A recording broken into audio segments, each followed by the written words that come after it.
फिर हमने दूसरी बार तुमको उन पर गलबा दिया और माल और बेटों से तुम्हारी मदद की और तुमको जमात कसीर बना दिया। अगर तुम नेकुकारी करोगे तो अपनी जानों के लिए करोगे, और अगर आमाल बद करोगे तो उनका वबाल भी तुम्हारी ही जानों पर होगा।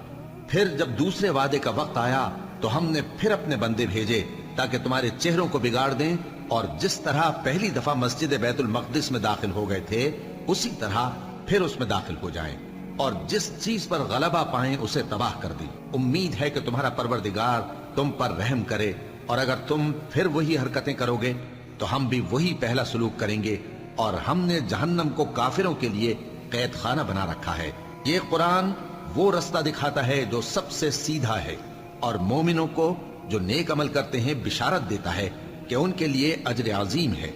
और ये भी बताता है कि जो आखिरत पर ईमान नहीं रखते उनके लिए हमने दुख देने वाला अजाब तैयार कर रखा